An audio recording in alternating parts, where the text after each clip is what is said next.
That's right, I remember seeing that video. Good morning.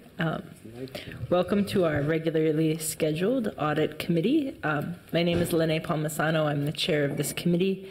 I'm joined by members David Fisher, Scott Neal, and Councilmember Jeremy Schrader. We are a quorum of this committee and are authorized to conduct the city's business.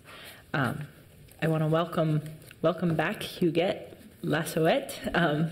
She's returned after medical family leave, and we're thrilled to have you back. And I will point out before you the agenda. We are accepting the minutes of June 10th. We have an audit plan update, including one IT consult report to consider and publish today. We also have our regular report of the internal auditor and then announcements. After this, we will be adjourning, which is essentially functionally continuing this meeting to September 11th so that we can also receive the police off-duty work audit report that isn't quite done at this time. So that's the agenda before you. May I have a move to adopt the minutes? So moved. Second. All those in favor, please signify by saying aye. Aye. All those opposed? That carries. May I also have a motion to accept the minutes that are before you from June 10th? So moved. Second. All those in favor, please signify by saying aye. Aye. Aye. Opposed? That carries. Next, we'll go through our, well, the way it looks on this is a little bit different than it has been in the past, but we will start with our new business, which is the draft IT Analytics Hub Consult report before you. And here to guide us through that today is our director, Ginger Bigby. Welcome. Thank you, Chair Palmisano, Audit Committee members. I'd like to introduce our IT and cybersecurity audit consultant, Sam Boderman from Baker Tilly, who completed the IT Analytics Hub Consult. She'll present the report. Then we'd like to invite up Arrow Kilkson, who is IT Director of Data and Analytics Services, to speak about management responses. Sam?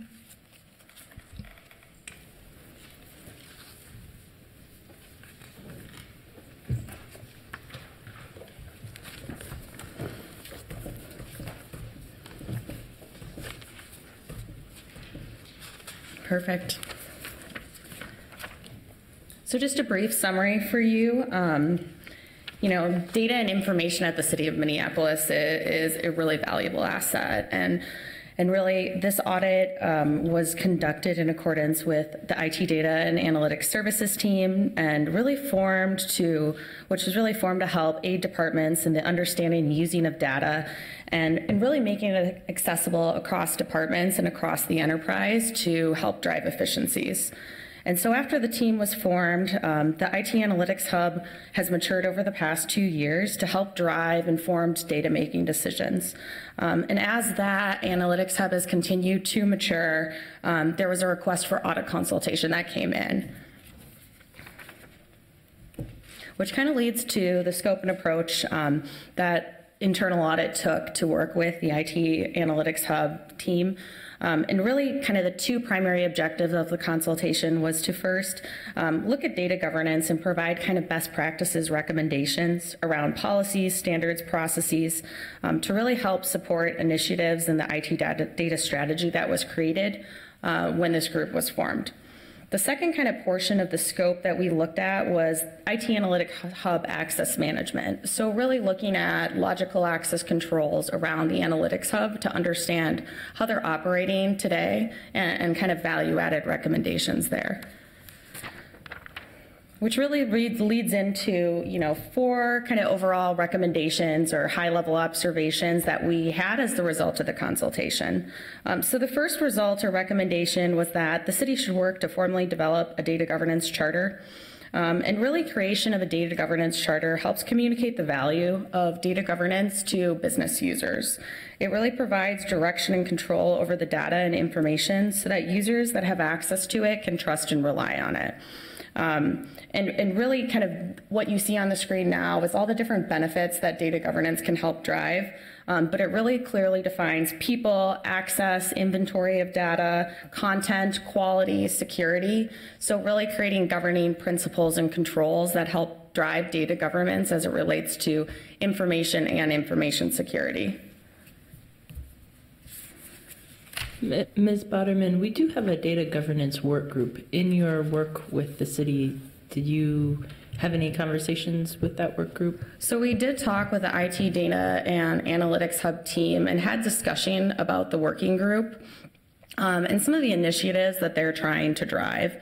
And really, I think this recommendation is to work to create kind of a formal data governance policy that maybe some of those informal initiatives or goals that they've taken on, really solidifying them in some sort of a governing document that will help formalize and communicate the importance of those initiatives that they're taking on. And also, do you tend to see in your work through consulting that other cities, other municipalities have taken on a policy, whether it be in an ordinance or just a more of an internal policy, a municipal level policy? Yes, Chair Polisano, that's a good question, and I think as it relates to the IT Analytics Hub or the Analytics Hub in general, I think creating an internal policy I think is a good starting point. And then I think as it relates to other municipalities that I've worked with, typically it is an internally driven policy. And then it also will correlate to the IT governance policy. So kind of having two separate ones, one related to data governance and one related to IT governance, but really it varies city by city as it relates to if it's formalized in the definition of an ordinance or it's just something that's internally governed. Thank you. So that was really the first recommendation is really that formal creation of a data governance charter to help communicate the value. The second recommendation that we had based on the result of our conversation with management was working to develop a data classification policy. And really a data classification policy's primary purpose is to ensure that information is handled or managed with the threat that it poses to the organization. And based on our conversations with the IT Analytics Hub group, we do understand that there's the Minnesota Government Data Practices Act, which the city is in compliance with, and really, kind of building upon that through the creation of a formalized data classification policy. So the first step would be to ensure compliance and alignment with the Practices Act, but then above and beyond, performing a risk assessment of the data and information collected by the Analytics Hub. And really an initial assessment should be performed on each related data set to assign an associated level of risk, which will really help manage things above and beyond just the baseline Data Practices Act, but go into taking a risk-based approach and how to classify information and data. And then after the risk assessment is performed, really the creation of a risk management plan based on that risk assessment. And again, this is specific to information that's collected as part of the Analytics Hub. So really taking a three-pronged approach to creation of a data classification policy, working through the Practices Act, which we have shown on the screen here, and then building upon that through the creation of through the creation of a risk assessment process and assigning risks, and then creation of a risk management plan for each associated risk.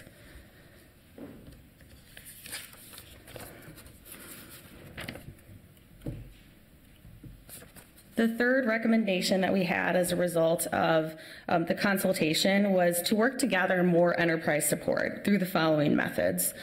So the first item on here was operationalizing the enterprise data strategy. So creating an enterprise data strategy statement to create a roadmap for how to obtain, handle, manage, and store data through the key pillars defined within the existing data strategy, which are listed here.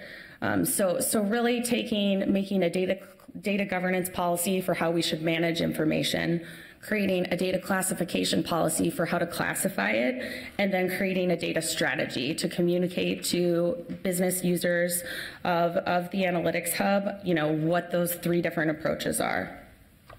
The second way to establish or gain enterprise support is the creation of a working group and data stewards. So we previously mentioned the one working group that exists, but I think above and beyond that, creating a working group to establish any high priority or high risk related data issues. And then second would be the creation or assignment of data stewards. So defining a data steward across each business department to help ensure that the quality and the accuracy of the information coming from individual departments is complete and accurate as it's being passed off to the analytics hub. And I think part of that as well in my discussion with the stakeholder group was understanding that those folks that serve in those data stewardship roles really need education and training to evaluate the quality and the accuracy of the information that's being passed to the analytics hub.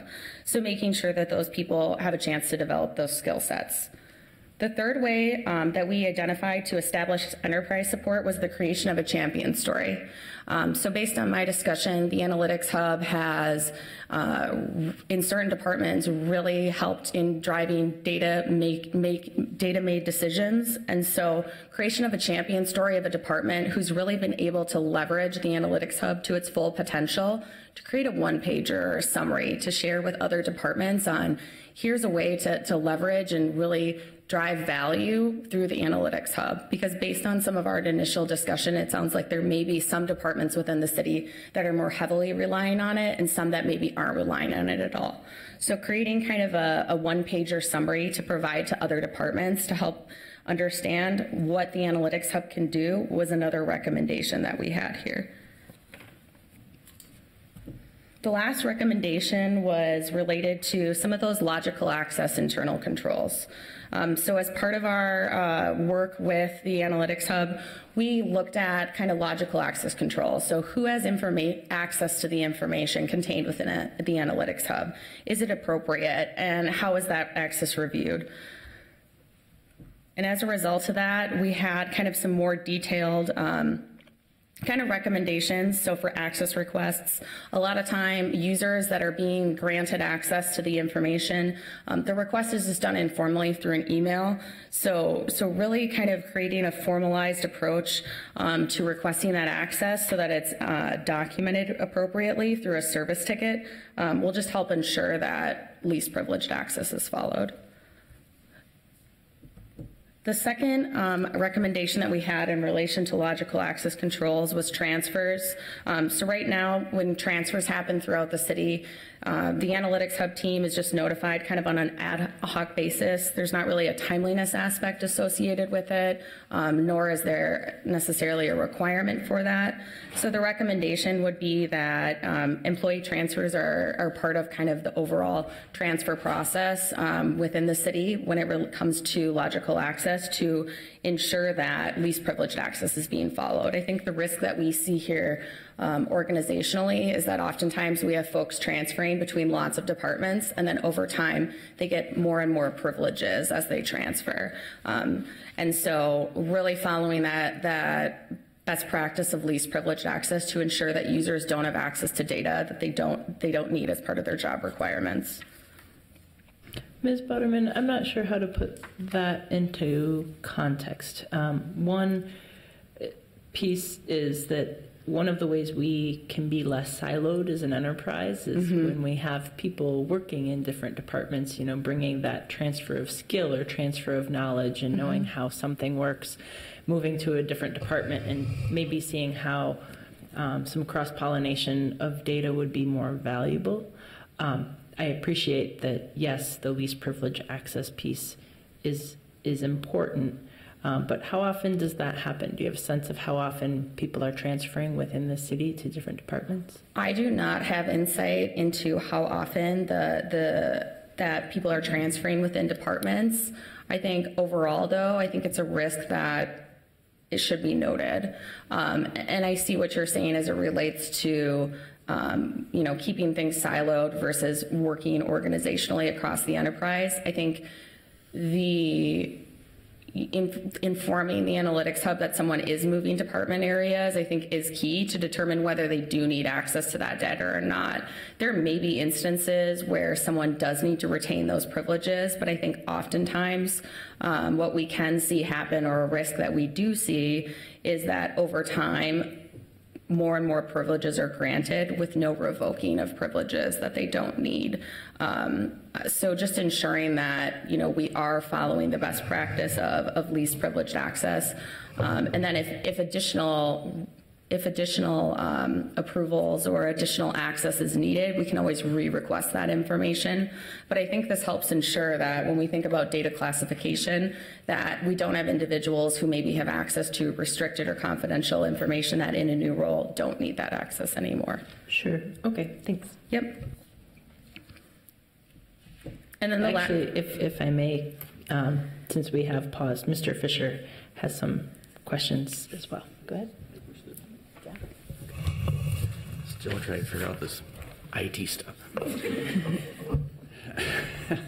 Ms. Boderman, thank you for being here today. With respect to the discussion about transfers, have you also made recommendations concerning employees who are leaving city employment and their how they are terminated from access? Correct. Chair Polisano and Committee Member Fisher, we did review that as part of our review of logical access controls. We felt that, though, the deprovisioning and termination process as it related to the IT Analytics Hub was being done in accordance with best practices. So as it relates to when an employee is terminated, it's part of the overall deprovisioning process to ensure that their access is removed to the Analytics Hub, as opposed to some of these other recommendations that we have here. It's maybe more of an ad hoc request or something that's happening not in accordance with like an enterprise-driven process. Oh, I see. Thank you. If I may, I have a couple of other questions. You've indicated the recommendation of a creation of a champion story. I'm just wondering, do departments have the option of whether to use the Analytics Hub or not, to populate it or to receive data from it? Correct. And I believe as when Arrow speaks, he'll speak in more detail to this as well. But my understanding of the Analytics Hub is that departments can use or not use it as much as they would like, which is why we had the recommendation of the creation of a champion story. Because in my discussion, we found that there's some departments, like I think the police department is one of those, that really leverages the Analytic Hub to create data that's usable that can help just drive decision-making skills. And then there's other departments at the cities who have chosen not to use the Analytics Hub at all. So there is no requirement that departments have to be using the Analytics Hub. And that's why we had the recommendation of the creation of a champion story, because based on the information that I have received, it sounded like some departments may not understand kind of the value or the results that can occur from the utilization of it. And so creation of a champion story, or selecting a department or group to highlight and kind of outline, this was the problem, here's how the Analytics Hub helped solve it, and kind of creating a one-pager or summary, we're hoping would help garner enterprise support for some of those groups that aren't currently using the Analytics Hub today. And do you see this as an issue that should be better addressed? I mean, obviously, creating the champion story would help.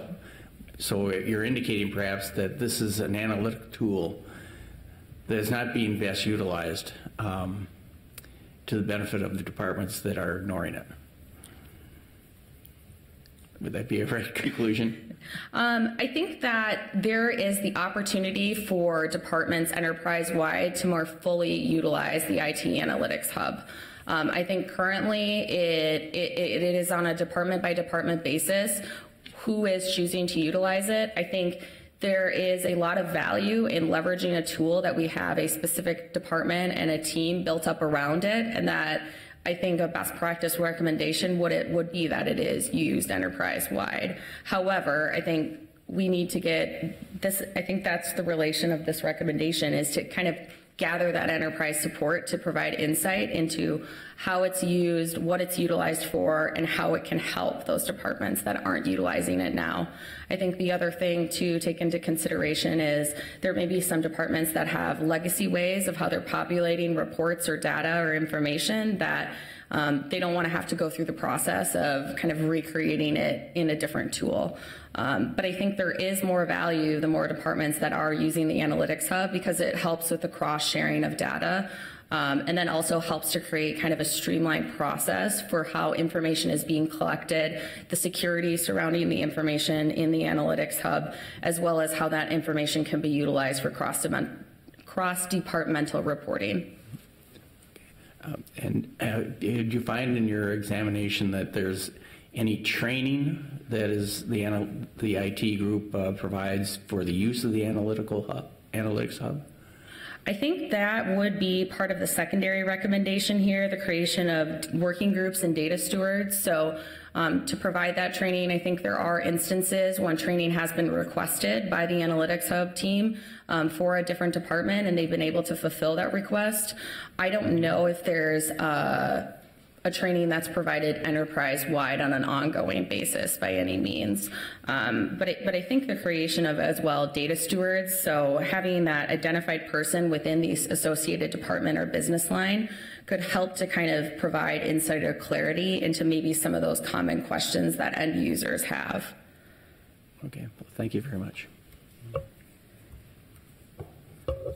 So continuing on to the last portion of recommendation 4 was user access reviews. So a best practice we have as part of IT general controls is that a user access review is performed on at least an annual basis.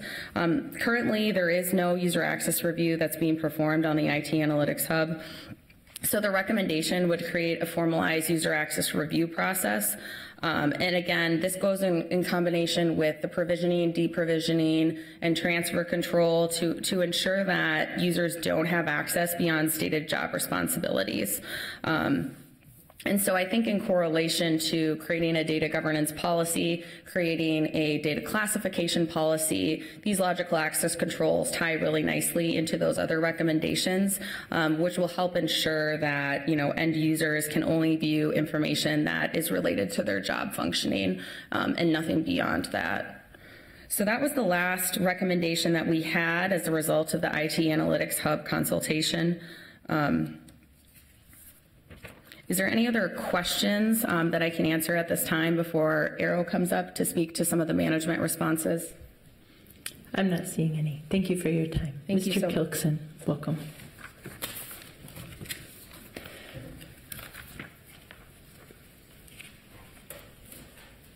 Mr. Kilkson, as you come up here, could you help remind us and just kind of set the context for this consult? Like, what was it we were looking to get out of this specific consult from the perspective of your team?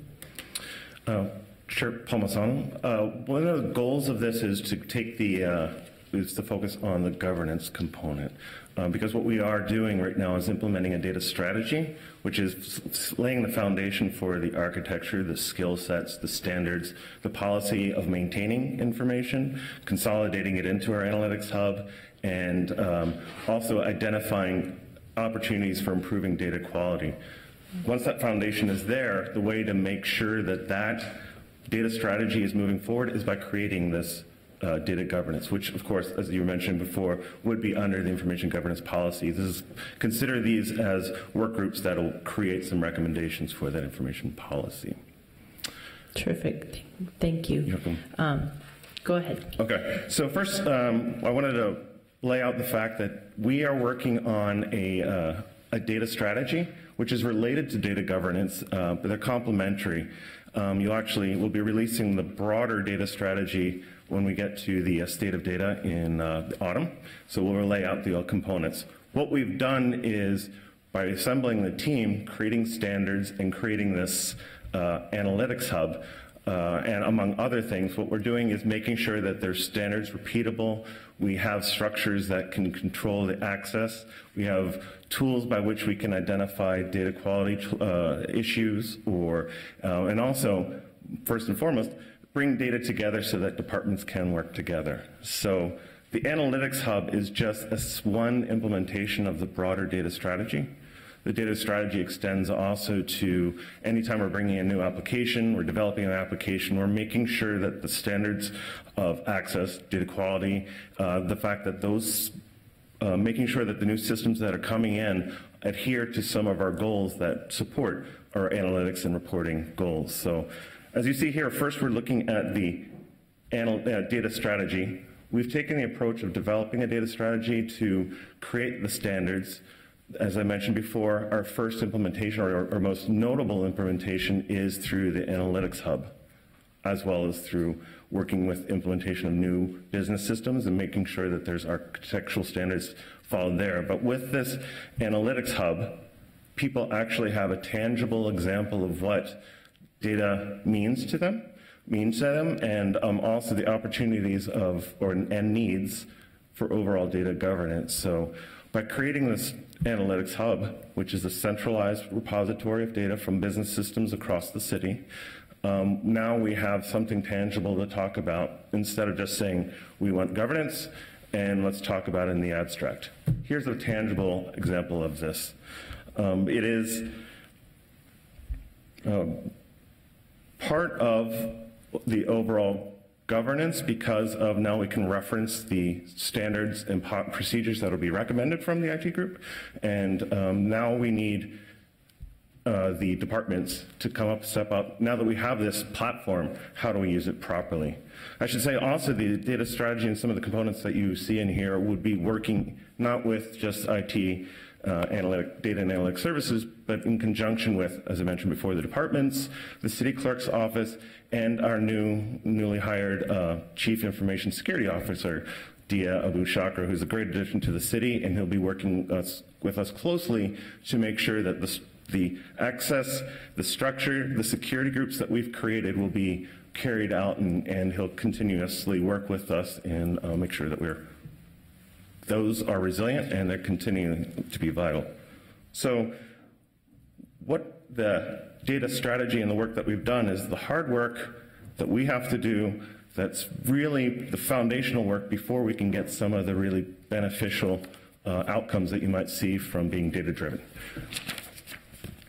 So as we walk through this, and again, we'll be walking through, this is just these first two slides that I'm showing are the base portions as a one-pager, essentially, although it's 2 slides, of the analytics, the data strategy. And so we lay out what it means, why we need it. Here are the basic areas. So the focus is that we look at standards and procedures all the way from the creation of data or collection of data through how it's stored, how it's accessed, how the tools that we have and the information that we have so people can use the data properly, all the way to some of the things that we would learn out of using the data. And then remembering that we can circle back so that we can improve the data. We can also tighten down some access if need be. So with this in mind, as we talk about the data governance strategy and we go through these recommendations, now we have this actual technical implementation by which we can build the structure that includes the departments and formalizes that, and we'll make that recommendation to the Information Governance Policy Committee, and it'll be added as part of the policy.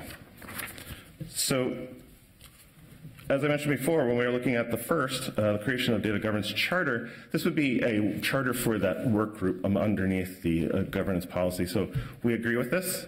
Again, our main reaction to response to this overall study is that we've created a technical platform.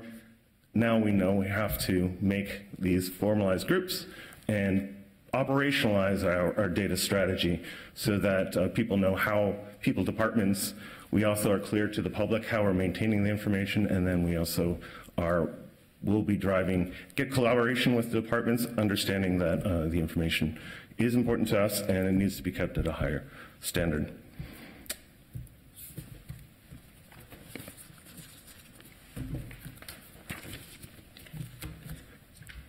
With the recommendation 2, the creation of data classification policy and risk, this again is one of the examples of, well, we have the platforms, we have the tools to monitor or to track and classify the information. This will be in conjunction with our Chief Information Security Officer from a security classification, and also with the city clerks for data practices.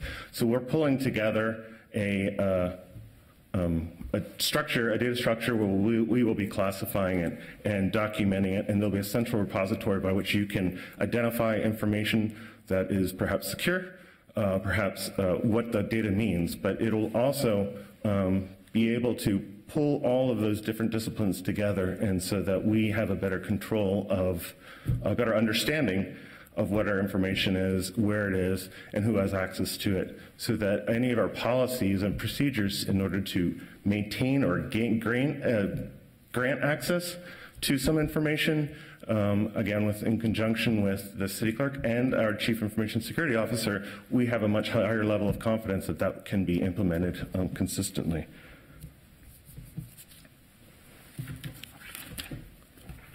Thirdly, establish the enterprise support through working groups and data strategy. We are in the process of working with some of the groups to work along with data. The way that most information, actually all of the information that comes into the analytics hub, is through an engagement with the departments. They have a data need, they have a reporting need, so we work along with them, add their information into the analytics hub so that it's accessible both to them and to a broader audience within the city. And also, as part of the classification, we identify some information that shouldn't be necessarily available to the rest of the user base. So we have this structure. Now we just need to bring the departments in order to play a part with that. So we have started with pilots on formalizing the department's roles, particularly with the police department, public works, around the mobility activities that you've seen recently, and then also with CPED, particularly with the development services department. So working with these departments to implement the standards. And it's important that the people within the departments who are collecting information are the ones who know most about it. So we work with them to make sure that we identify the standards. So by the recommendation for this audit is now we need to formalize it and make all of these things much more visible to people.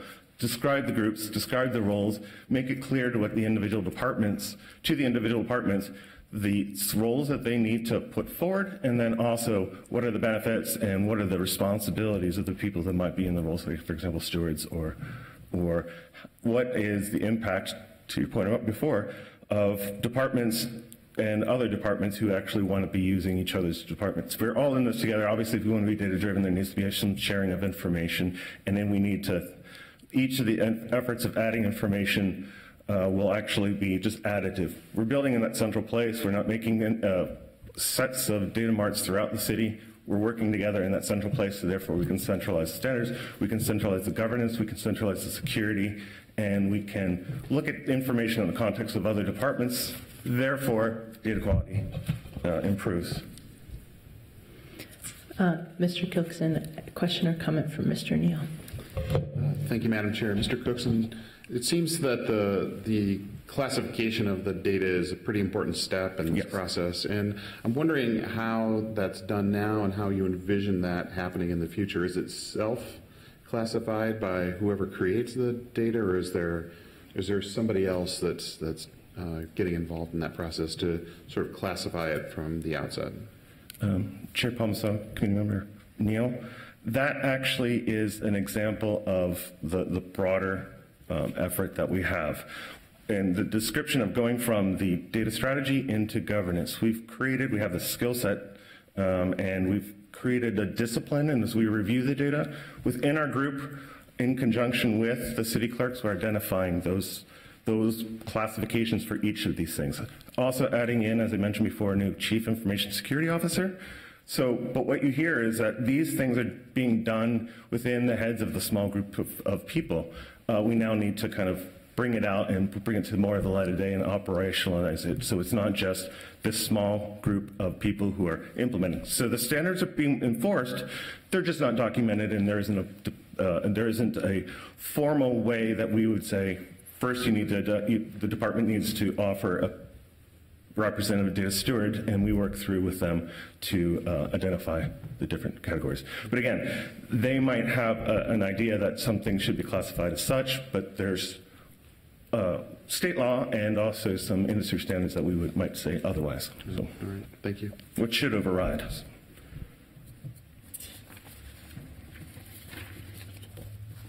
Thank you. Part of the conversation when it relates to the strengthened logical access control, we were mentioning about transfers. There's been a good process when somebody enters the city or exits the city of removing the access to this information. Part of the reason that we went to the Analytics Hub is to centralize the security from the data that people have access to. Before, there were a lot of tools or a lot of repositories, and it was scattered throughout and perhaps of different level of rigor about accessing and removing access to the data sets. But going together to the single Analytics Hub, we now have, there's a single place, we've created a standardized structure of security groups so that as people leave, they can be added or be removed. As people come in, they're given only that which they need. If they move from one department to another, again, most of the Analytics Hub is available to everyone, but there are those data sets that are not, that shouldn't be available to everyone just because of the nature of the information. So by creating these standards, now we have something to attach these documented structures and governance to. We can easily enforce it. So again, it's an example of, with the data strategy, we can say that we want to formalize access control in conjunction with the Chief Information Security Officer, but instead of us having to say that we can do this a couple of years from now, we actually have it in place, and now we can formalize it and we can implement it immediately. Keeps the attention if people can see direct impact for what they're doing by applying it immediately with the Analytics Hub, which again, it's just a portion of the overall data strategy, but it is one that will impact the greatest number of people.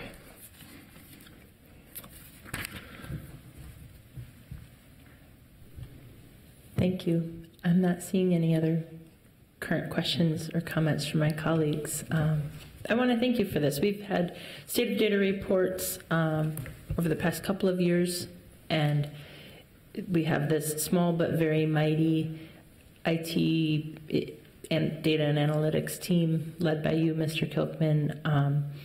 It's really important because what Ms. Butterman said at the very beginning is critical, that the data of our city is a big asset, and nobody gets to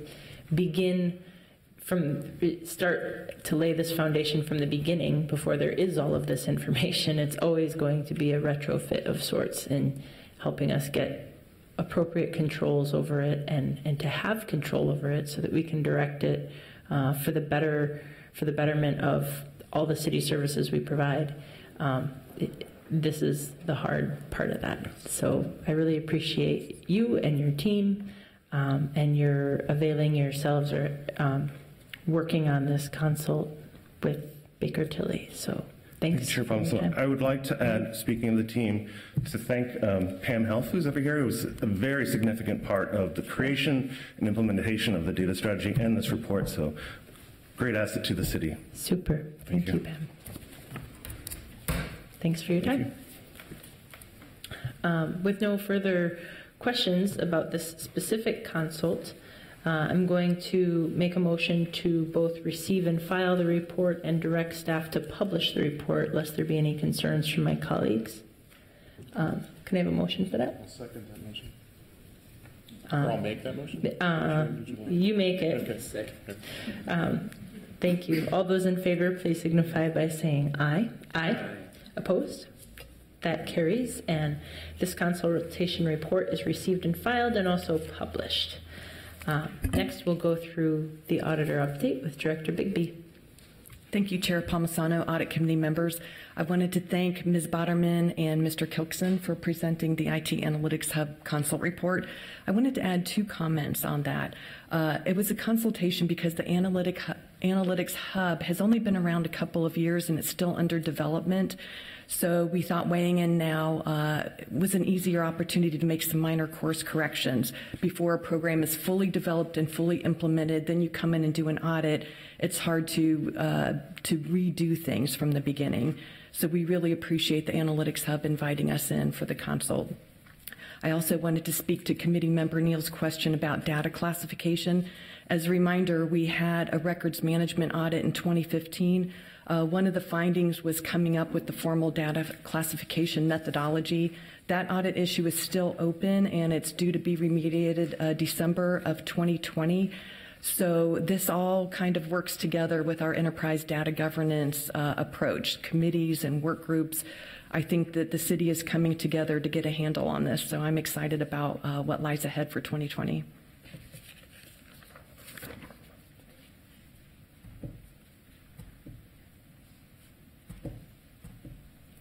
Okay, for our audit work in process, our big audit right now underway is the police off-duty audit, the off-duty work audit. So we are analyzing police off-duty work policies and procedures, looking at processes and internal controls, and analyzing raw data to see where we can offer the most value. We are finishing field work this week. We're beginning to vet issues with management. We expect the report to be ready in 2 to 3 weeks, and we have an adjourned audit committee session September 11th to present that final report. Because off-duty work is not managed by the city, we needed time to interview management and really understand all the disparate processes and understand what's working well, where we might have some process improvements. So the police making themselves available in all the precincts, we really appreciate their time. And for a time, we had only 2 people on the audit team to get through this work. So we appreciate everyone hanging in there, and we'll be wrapping up this week. For the off-duty work, more specifically, we're looking at policies and procedures and oversight and monitoring under governance. For processes, that would include how site coordinators coordinate off-duty work, how the city approves sites for off-duty work, which officers are approved to work at which sites, how data might be collected and aggregated, how our systems are working for these processes, and efficient use of city resources such as use of squad cars for off-duty work. The data analysis is obtaining raw data that is available and analyzing it, and how might we better be able to leverage that for informed decision-making going forward. We're also doing benchmarking, so we've worked with approximately 10 law enforcement agencies around the country who have been so kind as to answer a short survey, provide us copies of their policies and procedures. So we're creating a summary of all of that work that will also be in the report. Are there any questions on this audit in progress? Okay. The Park Board Enterprise Risk Assessment Consultation is in progress. We provided training in spring. They needed the summer off because that's their really busy time. So we have the first work group scheduled in September, and then the first pilot scheduled in September. The work group is designed to do a mock run, in effect. We're going to get together with the 8 subject matter experts. The first pilot in September will be information technology, so we'll do a mock run of that pilot, make sure everyone's clear on their roles and responsibilities, then conduct the pilot. As a reminder, the enterprise risk assessment is area by area. What are the risks to delivering services within this function? Then what are your controls to mitigate that risk? How are we allocating resources? Wherever we find that there are gaps or remediation needed, then there would be a management action plan. So the subject matter expert team is going to be tasked with monitoring that management action plan and assigning the action plans to appropriate management. In effect, they're building out a second line of defense, where the first line of defense are the frontline managers and the people carrying out the day-to-day activities. Director Bigby, can you tell me who will you be working with specifically at the Park Board for these different, who are part of these pilot programs, and maybe what's a little bit about the difference between the functional difference between the workshop and the first pilot? Sure. Chair Palmisano, Audit Committee members. Jennifer Ringgold is the Deputy Superintendent at the Park Board who is spearheading this initiative. She has identified 8 subject matter experts across the Park Board, which includes the Park Police. These 8 subject matter experts from various departments will conduct all of the risk assessments in all the functional areas so that as they learn, they can implement the same process and have some consistency throughout. The first workshop is a mock trial run of the first pilot, so we'll pretend to go through the first pilot and work out any kinks so that when we do the first pilot a couple weeks later, we'll be working with the actual information technology managers. And information technology is the first pilot. The second pilot is going to be the aquatics and ice arena department, and that will probably follow in October, depending on how the first one goes in September. Then internal audit will then pull back unless there is a need for us to continue helping with the pilots, and Park Board subject matter expert team will continue doing this for all of the Park Board functions in 2020. Okay. I'd like to introduce Kamlin Alliday, internal auditor, who will speak on the status of the contract amendments audit. Welcome, Kamlin. Thank you. Madam Chair, Audit Committee members, my name is Kamlan. I'm a member of the fourth member of Audit team. I would like to provide an update on the contract amendment audit. The objective of this audit is to ensure key control in the city contract amendment processes are properly designed and operating effectively to mitigate operational compliance and fraud risk. We've issued the scope memo in June, and we are in process of conducting walkthrough with procurement and IT analytic hubs, and the field work will start this week.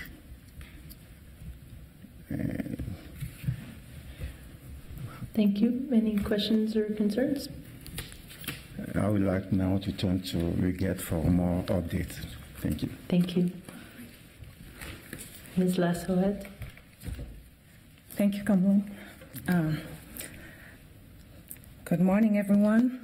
Chair Palmisano, committee members, I just wanted to provide a quick update on the citywide grant management audit. We completed phase 1 back in June. I think the report was presented at the June audit committee meeting. We are in the process of kicking off phase 2, which will have a focus on CPED. So we'll be reviewing grant management processes and controls at CPED, and we are hoping to start this audit by the end of the month or the first week of September.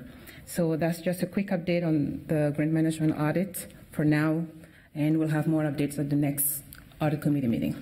So I'll turn it over to Ginger for more updates, and then I'll come back for additional stuff. Before you go, just Yep. one question. Can you clarify the need for the phase 2 for the CPED audit? Chair Palmisano, committee members, when we first started the grant management audit, we had selected 2 city departments to review, and CPED was one of them. But due to some scheduling conflict, we had to postpone the department, and because CPED is such a big department for the city, we wanted to take time to really review their processes, and we issued the first report, and we'll go back and review CPED now. Thank you. You're welcome.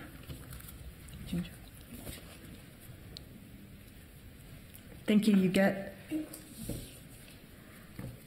Going on to our continuous monitoring slide, we have 3 processes that we're actively involved with continuous monitoring. So there's some risk based on either prior audit work or emerging risks. We're following up usually for a period of a year or so.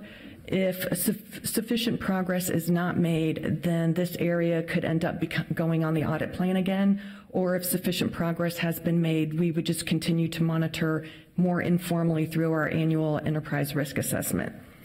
So neighborhood and community relations, we're still looking for that strong financial policy that's communicated to the neighborhood. Each neighborhood association that receives funds, it's in progress. NCR is changing their audit process and their financial policies. So we have one more meeting with them this fall to see how that's going. And that will determine whether they're on the audit plan again for 2020. Data management, governance, and privacy. I just spoke about a prior 2015 audit that still has open audit issues. So we're monitoring for to make sure that the issues are on track to be remediated.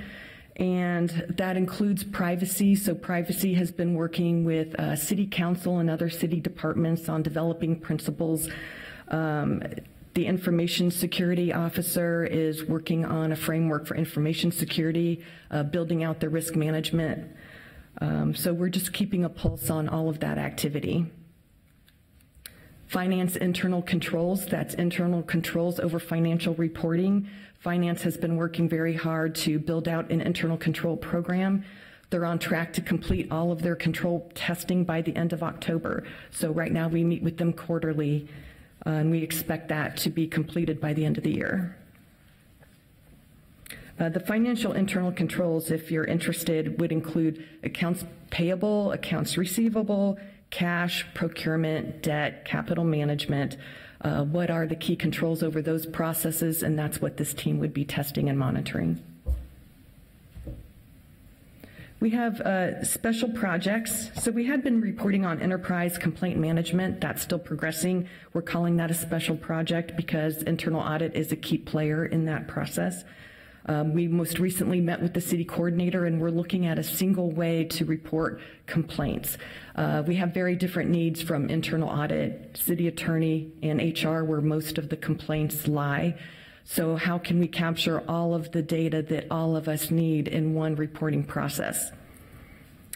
We're also accessing the tool that we currently have, improving access so that we can build out its capability.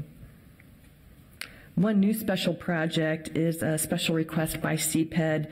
The CPED Living Cities program, they're going to be sending us over some documents about how CPED might contribute to a Living Cities program that will be a revolving line of credit for the north side. They'll be sending over documentation to internal audit where we'll review internal controls, financial management, conflicts of interest, ensuring that city employee roles are appropriate for this program. Are there any other questions on that part of the update? I don't see any, no. Okay. Thank you. I'd like to call up our other IT audit and cybersecurity consultant, Tim McLaren from Wildcard. We put him in a bit of a difficult spot to talk about security issue follow-up because security reports, as a reminder, are non-public, so we're not supposed to specifically say what the security issue was, but Tim will provide us an update as best as he can on the progress of management remediation of those issues. Tim?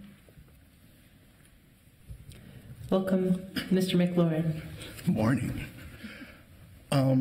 Yeah, so we've been working with traffic and parking services to go through all their audit issues and close them. And our relationship with them has been very positive. They've been very receptive to going through the issues. And it's also exciting because in closing one issue, we found other issues that we could also close. So they have real impact to their security and their ability to ward off any malicious actors that could be on the network.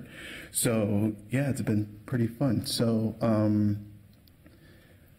they have a few more issues we need to close. There's no reason for us to think that we wouldn't get them closed on time because we had a good working relationship with them so far. So yeah, I think that's all I've got. So I do want to remind my colleagues that the very general nature of Mr. McLaurin's update is because that 2018 audit report of the Public Works traffic systems was non-public. So the number of issues, the severity, all of those things can't really be discussed here on the dais. But it sounds like you're here to assure us that the management team is making adequate progress to resolve all of the issues. Is that correct? That is correct. And you'll also help us make sure that any identified security concerns will be certainly remediated before these issues formally get closed. Right? That is correct. Any very general questions or comments from my colleagues? Mr. Warsame, Councilmember Warsame. What's the timeline to close out the ongoing issues? Chair Palmisano, Member Warsame, I believe end of November is the date that we have set with them. Any other questions? There aren't. Thank you. Thank you for being here. All right. Thank you very much for having me. Yeah. Thank you, Tim. Tim is also here. We're having some pre-planning discussions with police management on the body-worn camera and automated license plate reader biennial audits that are coming up this fall. So Tim will be kicking us off with that. I'd like to introduce Internal Auditor Travis Kalm, who will speak to audit issue follow-up. Mr. Khan, welcome. Chair Palmisano, members of the committee, just kind of some brief follow-up on the other issues. So we do have 3 other non-public audit reports that we still have open issues that we're still working through remediating, and they're all making sure they're remediated effectively through there. The PeopleSoft Web Portal Security Audit, Water Treatment and Distribution IT Audit, as well as the Police Information Security IT Audit. And then just kind of an overview of our stats the past couple of months since we last met. We currently have 21 open audit issues. 2 of them I'll touch on in a second here. We had to reopen them for some different circumstances. I kind of touch on that right in a second. And then we have an overdue audit issue from the Police Information Security Audit. So we can't provide a whole lot of specifics, but we believe they're all working to remediate it. I'm just kind of waiting on documentation that there is something in place that we can review. We've been in contact with management on that progress as well. We have 16 that were still in progress, and we've been able to close 2 since the last audit committee since we last met. So the reopened audit issues, they're previously marked as validation in progress, but upon review and discussion, we reopened them. For the first one is return to duty MPD third-party audit, so return to duty determination, and that was because a new process was put in place, and they kind of want to make sure it's effective and sustainable. So we'll come back in and review it once it's kind of incomplete that way. As well as the police body-worn cameras, there's one outstanding audit issue, the mobile video access, that with the documentation and information we received, we felt with police that would be better to retest as part of the upcoming police audit body-worn camera coming up in the next couple of months here as well. To there. And then these next 2 slides here just kind of the detail of the ones that are open, as well as validation progress and the due dates and kind of what we're tracking as well. And now I'd like to turn over to Huyat Asalat for the state auditor findings. Ms. Asalat. Thank you, Travis.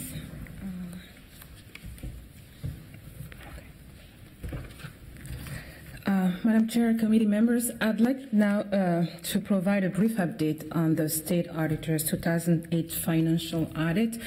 Please note that they've been offered the opportunity to present their report, and they'll be here at the October 21st audit committee meeting to present the findings. But I just wanted to provide a summary. And this audit was completed for the city, the park board, and the municipal building commission. So just to give you a summary of their findings, for the city, they had 2 new findings, and one that was previously identified and not yet resolved. And for the park board, there's 1 new finding and 1 that remained unresolved from last year. And from the Municipal Building Commission, 1 new finding was identified. And as I said, I just wanted to provide a brief summary. They'll be here in October to present the full report.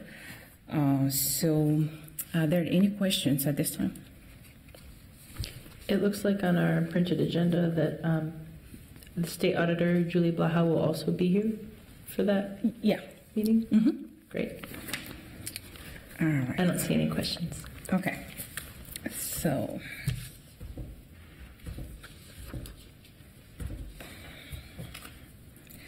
I'd like to provide some administrative updates now. And the first one is related to our department self-assessment. So we are the peer review. So we've completed the first step, which is the self-assessment. So basically making sure that our practices align with standards.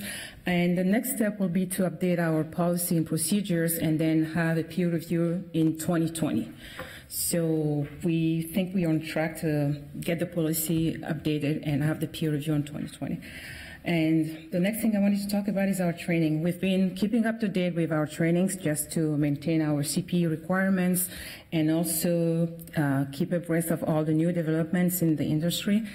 And our department members have attended trainings from ISACA, the IIA, and the Association of Certified Food Examiners.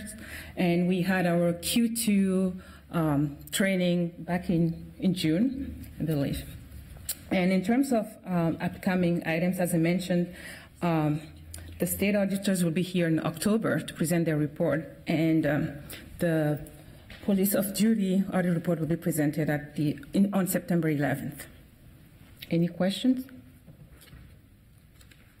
All right. Thank you. I'll now turn it over to Ginger to complete our presentation. Thank you, Huguette. Chair Palmisano, Audit Committee members, we have 2 new audits we'd like to add to the audit plan, so I'll go right back to the beginning of the presentation.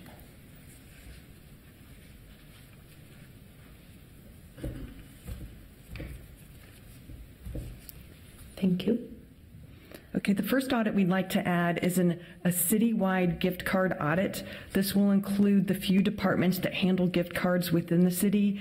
We are also going to conduct a survey of all city departments and functions, boards and commissions that might handle gift cards, so we can be aware of those departments that may be handling gift cards and but not purchasing through the city.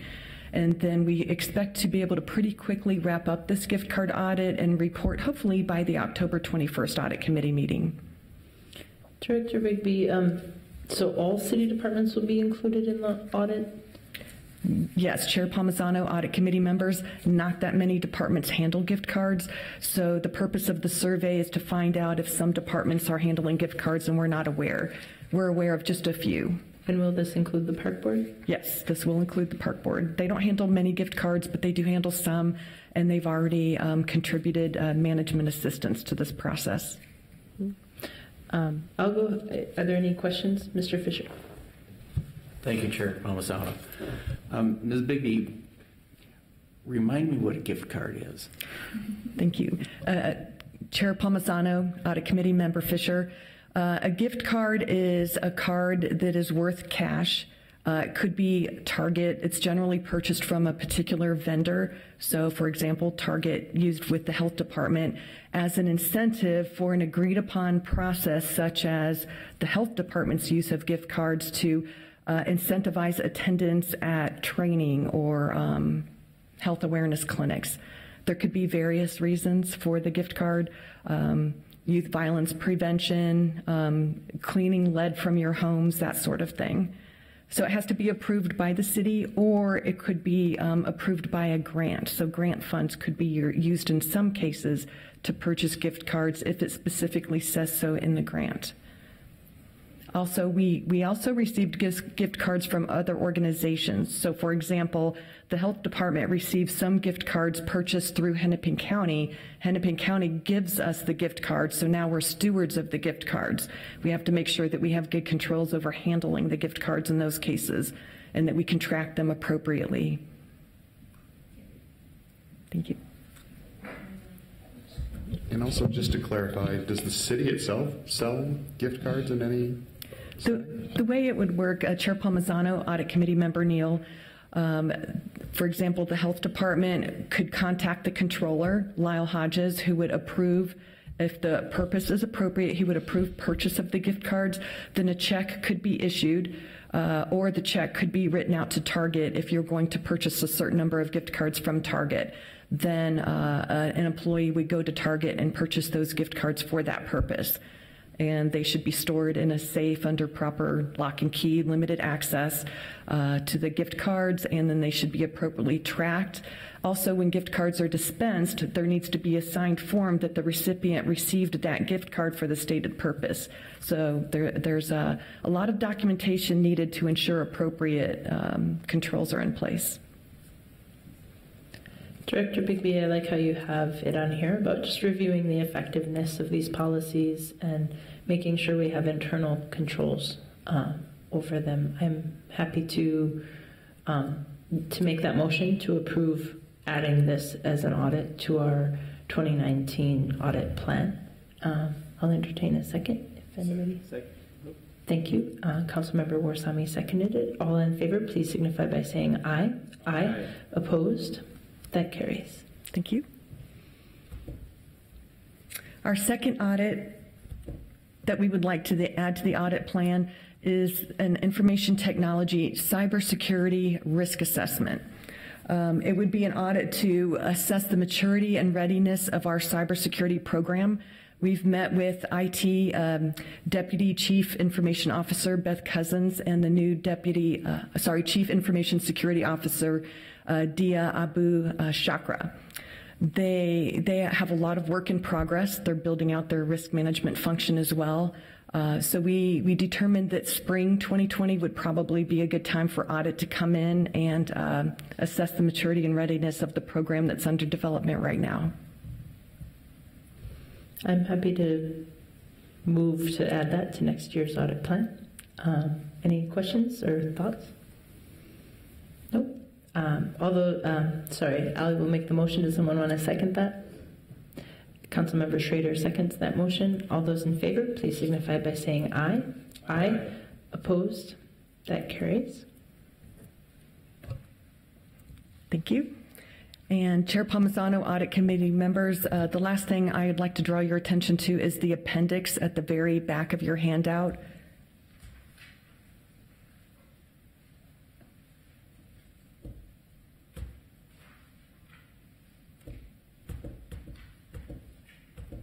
And the appendix is just a full listing of the current audit plan for 2019 and 2020. So there are two that have the word add in red. Those are for the two audits that you just approved. And one change to the left for the water network integration consultation. We've been working with the water management team. They have that in progress, but they are delaying the implementation of their new program. So it looks like Q2 2020 will be a better time for that consultation as they prepare implementation of their new program. Okay. Director Bigby, this audit plan is appropriately very ambitious, and you've had some limited resources this past year. So I really appreciate how thoughtful you and your department has been at planning your work and making sure that it's always the most relevant and the most timely. I think this is thanks to our citizen members, Mr. Fisher and Mr. Neal, who have helped us get this level of rigor and detail in terms of what we expect from the audit department, and you've certainly responded to this. Are there any questions or thoughts about this plan? I'm not seeing any. I'll move to receive and file this update report and the work plan within it from our internal audit department. All those in favor, please signify by saying aye. Aye. Aye. Opposed? That carries. Committee members, are there any announcements or anything that you'd like to add today? I will note that as a reminder, the police off-duty work audit report was not done, but it did seem like as soon as it was done, it would be most timely to get that into the public space. So as soon as it is ready, we do believe September 11th is an appropriate date to shoot for. So I will adjourn us to the September 11th meeting at 10 a.m. here in council chambers. I know we won't have everybody here, but I appreciate those that can make it. For the purpose of receiving the police off-duty work audit report, we also might add a couple of other items at that time. I think you mentioned one earlier in your audit report. So until then, thank you. We are adjourned.